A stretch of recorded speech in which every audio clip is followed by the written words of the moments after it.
this is a review of the book Court of the Five Tribes by Laura L. Enright. This is a book about a dragon that is born out of an egg that they find on the beach. When this dragon is born, she's purple, and she's unlike all of the other tribes of dragons. We've got an earth dragon, a fire dragon, a metal dragon, and a water dragon, not to mention the wood dragon, which is like connected to the tree. What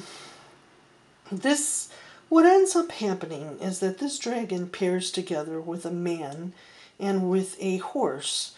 The man is a priest, and he understands the dragon, and he understands the horse when they talk, because he's a magician priest, and he guides them on their journey. He's looking for his place in the world as a priest. The dragon is simply looking for her destiny, and the horse doesn't want to be tied down. He doesn't want to be a worker horse or a war horse. He wants to go on a journey. A horse also symbolizes a journey because they do go take you from one place to another. Now, as we go on in this book, they take us to all the different tribes. They start going and finding out all about the dragon tribes. The weird part is that our main dragon, the purple dragon, who has the powers, she ends up having qualities of all the different tribes. And that's what's unique about her. Something is different about her. She's special. They can tell she's special. So anyway, it goes into, there are other characters. We have a warlord, and we have a young emperor, and we have the other brother of the man who is the priest that's on this journey with the horse and the dragon. And that's kind of the bad brother versus the good brother. It all comes together. And there's also a council, and there's also things going on with government.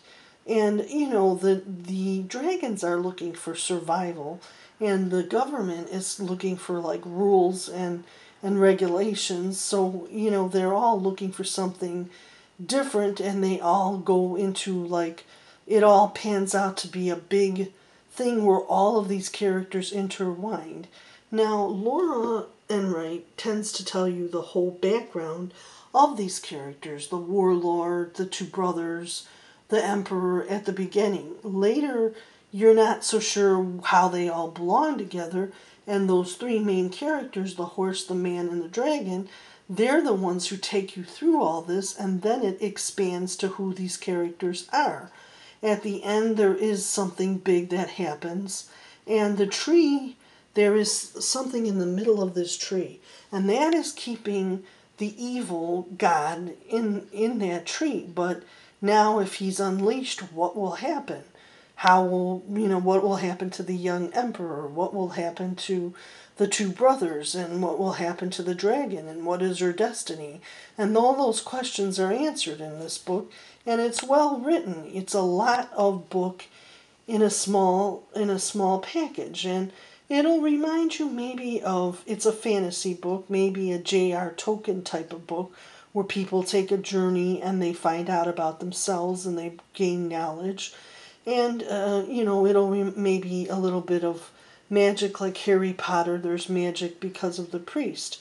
They are trained by this master priest, the two brothers, so that has a story too, a backstory and more to it. But it all pans out in the end, and you find out what happens and why she has these magical powers. The author here, Laura Enright, there's a whole thing written about her, that she's from Chicago and she's a writer and has had other things published. It's a nice bio of her on the back cover. And I think that it is the type of book that if you like fantasy and adventure and, spirituality in a way, it all pans together in this book, and it's a nice read. It takes you to a different place, and I think it's a very nice read.